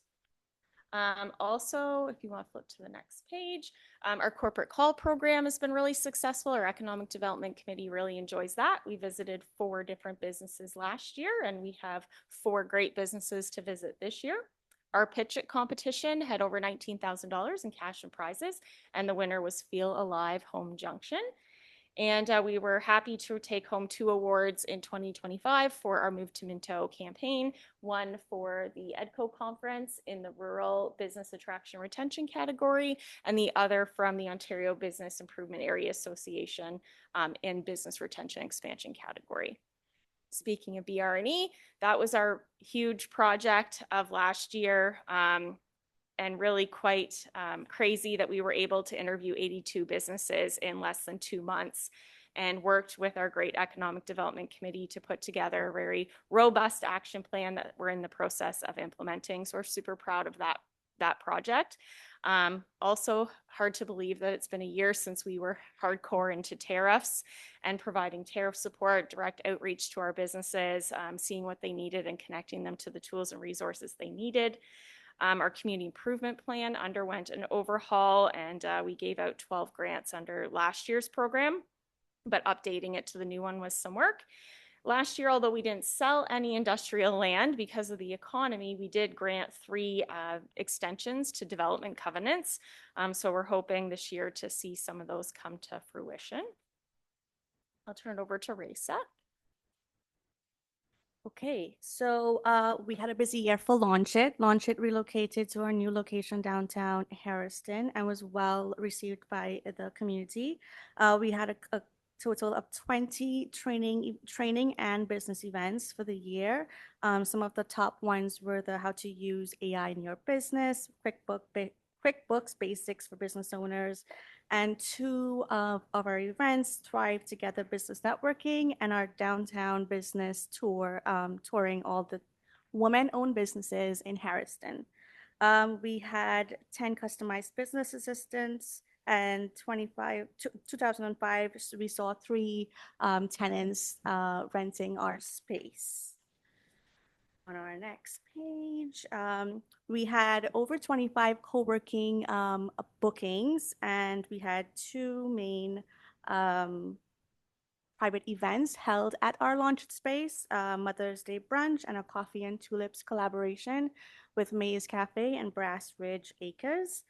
Moving on to Homegrown, that was held on June 12th, and we had 100 people attend that event. There were 9 speakers and a group of Meet the Experts. It was a well-attended event. On to the Minto Chamber of Commerce. For 2025, we have had 155 businesses as in our membership, 8 grand openings, and we added 3 initiatives to our list of events and initiatives. That's the Youth Summer Market, the Chamber Connects Referral Group, and the Business After 5 networking sessions. We had more than 4 for the year. Like Aaron mentioned, 5,500 directories were distributed in our collaboration project. And moving on to the other page, Where Your Dollars Belong, both programs were very successful for the 2025 period. We had over 18,000 gift cards purchased for the year through our Think Minto First gift card program. And we had a grand total of $43,341 sold in gift card certificates for the Think Minto First fundraising program, which goes back into our local businesses, and our business and our charities gained $3,418 from that initiative.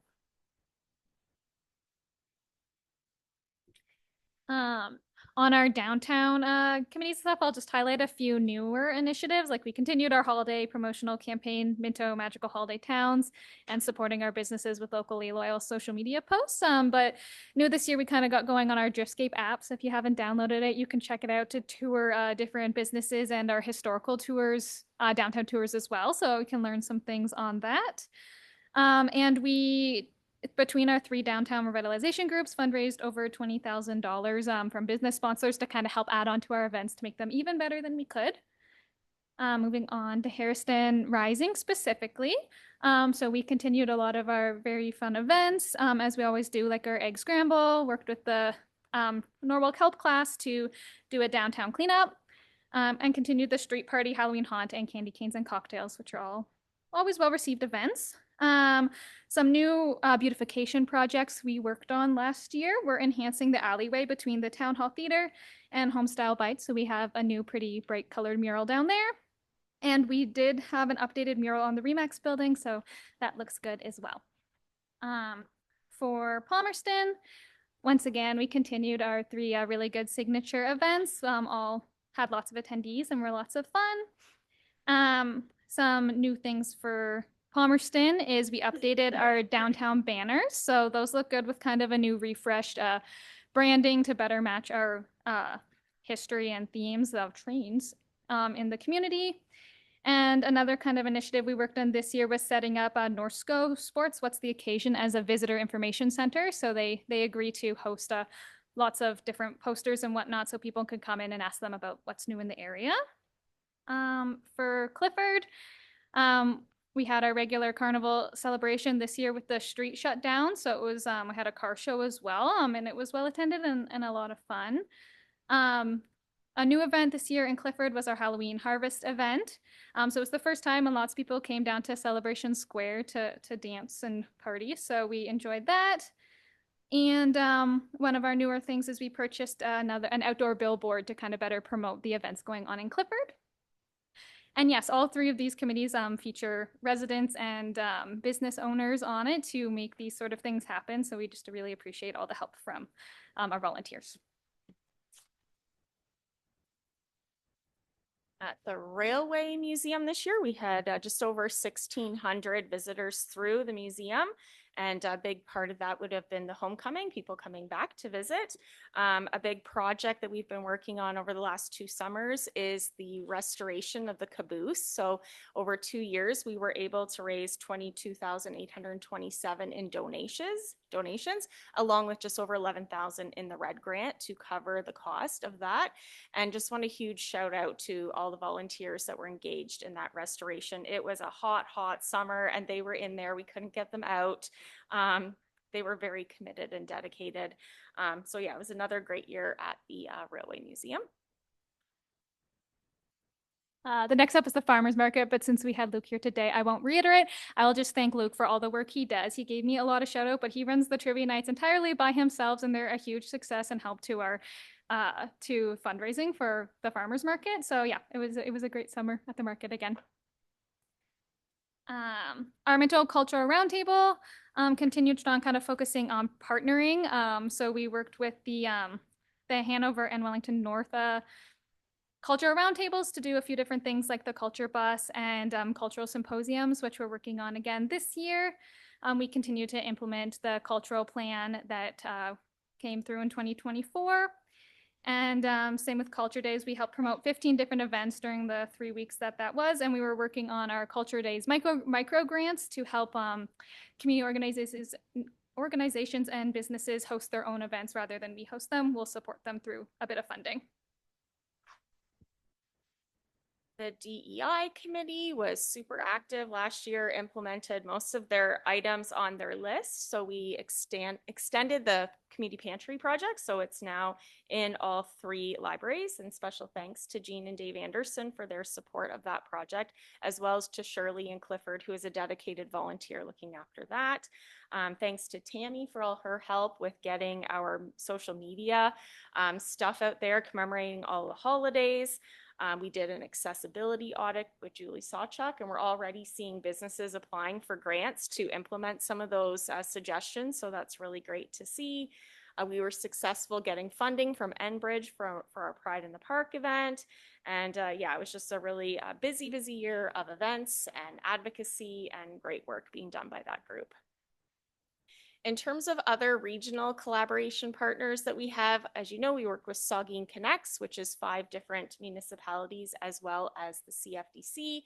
We put on the WOWSA events across the region, Women in Business Group, as well as my favorite program, the Summer Student Startup Program, where we had 19 businesses operated by 50 51 youth were in the whole program, running 47 businesses, but 19 of those were Minto. So we had the most, and some really great success stories coming out of that program. And we also continue to work with our friends across Northern Wellington on a variety of initiatives, as well as Aaron highlighted our Saugeen Cultural Roundtable partnership.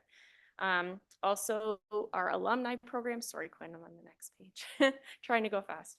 The Norwell District Secondary School, we work on the alumni support program where we sponsored yearbooks, and we're at commencement handing those out, encouraging youth that they are supported here and encouraging them to come back.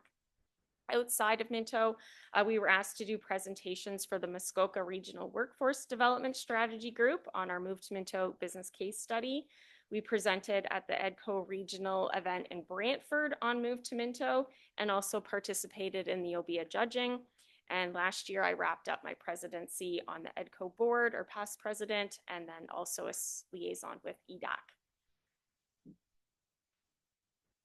In terms of our social media presence, this is the kind of stats for our Town of Minto main page, where we focus on Instagram, Facebook, and LinkedIn. So 656 brand awareness growth overall since last year.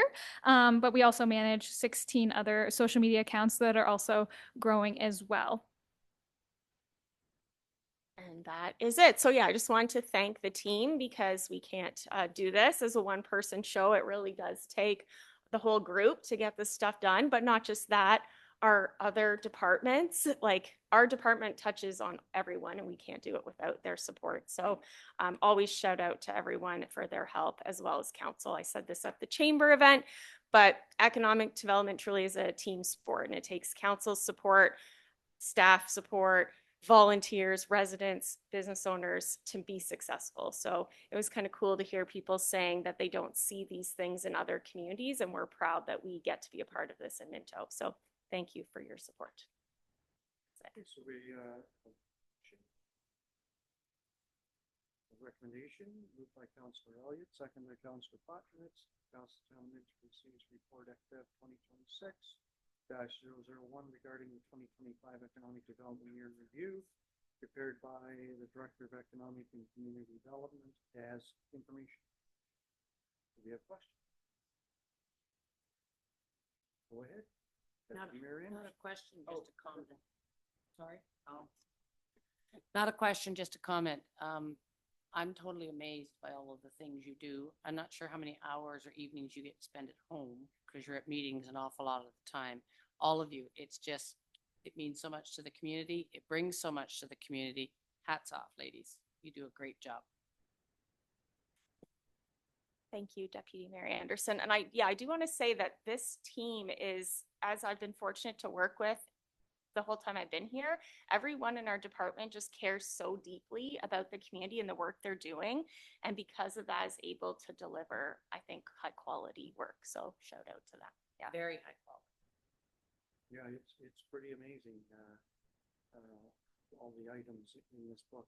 I want you to know, all for you, is with the council and the staff and the citizens.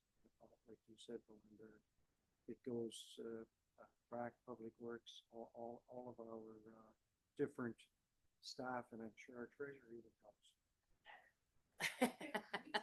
Sorry, Gord. So on behalf of the whole group, just want to extend our thank you. And the thing that really was neat when we talk about getting our students to come back, the yearbook it was a hit. And whoever came up with that, because every kid that got a yearbook, most of us are at the age where a yearbook is just a normal thing. I think that's the first yearbook those students have had since COVID. So yeah, that was amazing. Things like that are really important. So thank you very much for your work, you guys. There's no questions. All in favor of the motion? Carried. Thank you. By the way,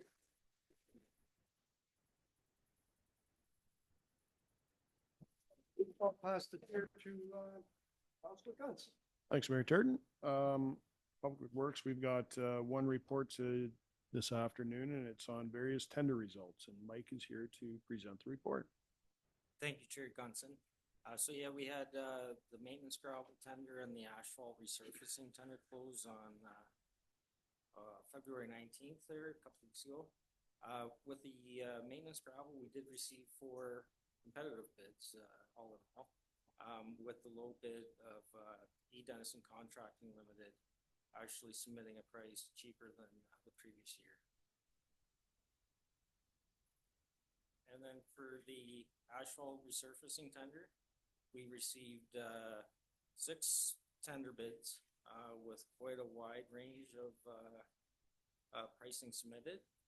And due to quite a variation in the unit prices submitted through the low tender, staff is recommending going with the second lowest, just due to the tender prices being submitted well outside the typical industry ranges on that for the lowest bid. Is there any questions? Thanks, Mike. I'll read the recommendation. Moved by Councillor Podnowitz, second by Councillor Dirksen, that the Council of the Town of Minto hereby receives report PW 2026-006, various tender results. Maintenance gravel and asphalt resurfacing prepared by the Roads and Drainage Manager for information purposes. And further, that the Council of the Town of Minto awards tender 2026-01 supply, load, haul, and spread granular A maintenance gravel to E. Dennison Contracting Limited for a unit price of $14.48 per ton excluding HST. And further, that the Council of the Town of Minto awards tender 2026-02 asphalt resurfacing to EC King Contracting for a total tender amount of $984,642 excluding HST. Any questions for Mike? Mayor Turk. Thank you, Mr. Chair. And I know that, Mike, you've given out lots of good reasons why we're taking the second bidder, and I'm sure that there'll be question about it, but we're 100% sure we're doing the right thing, so I have no problem with it. Any other questions? Seeing none, I'll call for the vote. All in favor? Thank you. Thank you, Mike. And I'm going to pass the chair back to the mayor. Thank you very much, and we're going to, okay, we have one item before we get into announcements. It has to do with our clerk department, 2026-02, a council meeting time change. And Lee.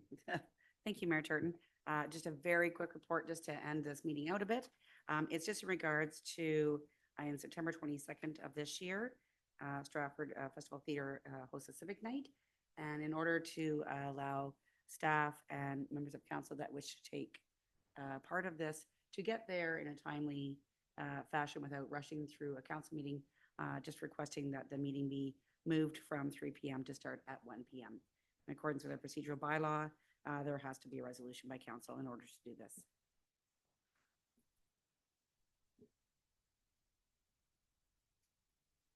Thank you, Annaline. The recommendation is moved by Deputy Mayor Anderson, seconded by Councillor Dirksen, that the Council of the Town of Minto hereby receives report CL 2026-002, council meeting time change, prepared by the Director of Legislative Services Clerk for information purposes, and further that the September 22nd, 2026 council meeting start time to be changed from 3 p.m. to 1 p.m. to accommodate the civic night at the Festival Theatre in Stratford. So our friends in Stratford have extended invitations to councils in the area and staff at a 50% rate decrease. It's a Tuesday night. And thank you very much for making that change if we pass it. Questions? All in favor of the motion? That's carried. Thank you very much. Okay, so we're at announcements. Councillor Dirksen, do you want to start? I can do that. Thank you. So I have 3 items to mention this afternoon. First of all, Saturday, March 14th, there's a free breakfast at the Harrison Minto Arena Auditorium from 8 till 10 a.m. There's no cost, but I'm sure donations to the food bank would be appreciated. And that is being put on by the Whites Road Pentecostal Church out on Whites Road. And on Friday, March 20th, the Minto Farmers Market Trivia Night is at 7:30. Luke kind of did everything except tell us exactly when that was.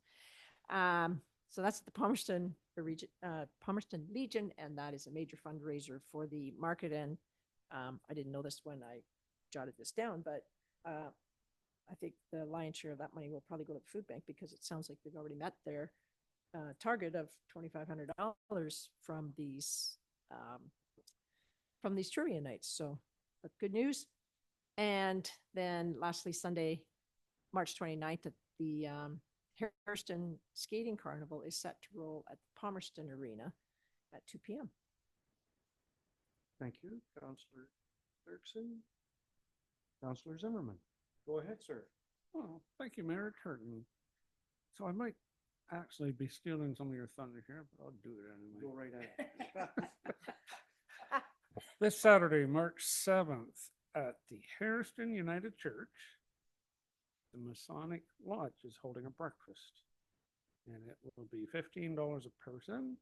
And that's going to include pancakes, bacon, eggs, toast, and sausage, as well as fruit and coffee. And that is from 7:30 to 10:30 a.m.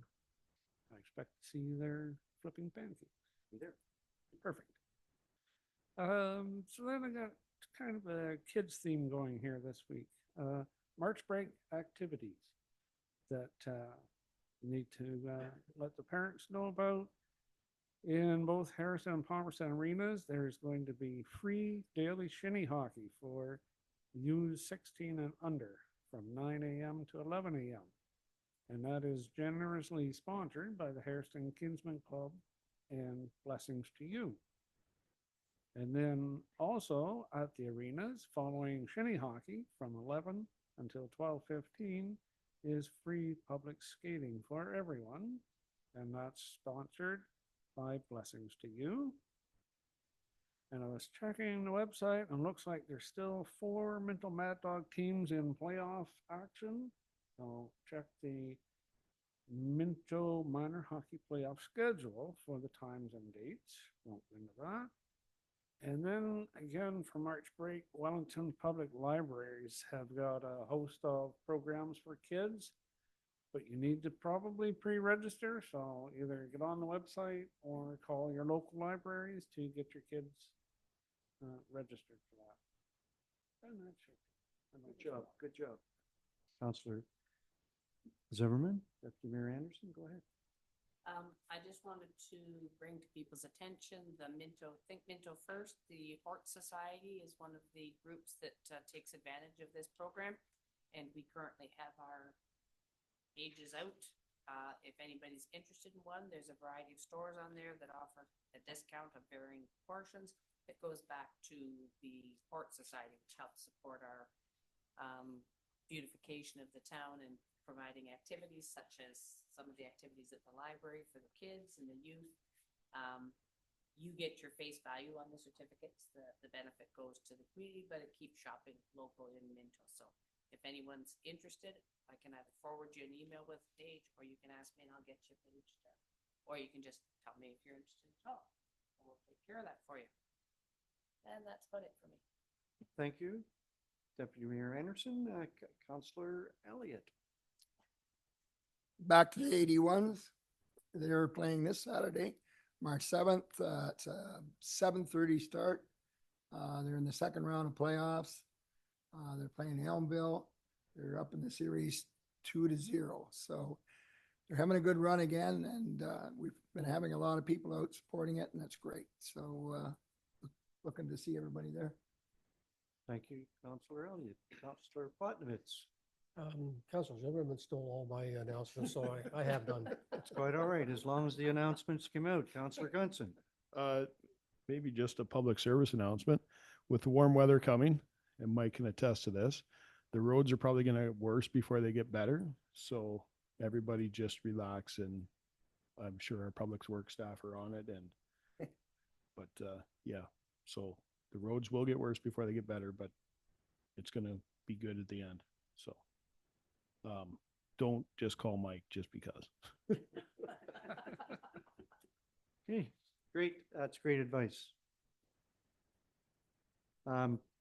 Couple things that, sorry, that have already been discussed, and that, the one was the, Coast Night of the Year walk. We had another great event. The community center was full, the streets were full. We exceeded, the amount that was set forward as pledges. The kudos to the Community Resource Center, the gals that run this thing every year is amazing. We were misfortunate situation with coming second in our little competition with Mapleton, but reassurance is it had very little to do with that. It was to do with raising money for homelessness and other items. So I wore the flag, the Mapleton flag, with great pride. Next year, the date is set. It's late in February. I can't tell you when it is. 27th, February 27th, 2027, and it's going to be hosted in Mapleton. So I think there was somewhere around $43,000 raised, which is absolutely amazing. All of our volunteers, we were all right there helping. Very, very fortunate. We had lots of Minto people there, and it was a great event. The other item is the volunteer banquet on April 23rd. I think likely if you're a volunteer, you're invited. Don't sit around and wait for a special invitation. So if you volunteer to do something in our town, contact Quinn. Okay. Thank you very much for looking after that, Quinn. So it is in Clifford. And it's going to be a great night. So other than that, I'm sure we could talk all night about different things that are going on in Minto, but we're going to break a record if we don't get going. We got a resolution moved by Councilor Potnovich, seconded by Councilor Zimmerman, that committee of the whole convene into regular council. All in favor of the motion? That's carried. Resolution moved by Deputy Mayor Anderson, seconded by Councilor Gunson, that the Council of Town of Minto ratifies the motions made in the committee of the whole. All in favor of the motion? That's carried. Moved by Councilors Potnovich, seconded by Councilor Dirksen, that bylaw 2026-012 to confirm actions of the Council of the Corporation of the Town of Minto respecting a meeting held March 3rd, 2026, be read a first, second, and third time, passed in open council, sealed the corporation. All in favor of that motion? Adjournment, moved by Councilor Zimmerman, seconded by Councilor Gunson, that the Council of Town of Minto adjourn to meet again at the call of the mayor. It has been a long meeting, but we have been very successful in a lot of things. So thank you very much. All in favor of the adjournment? That's carried. Thank you.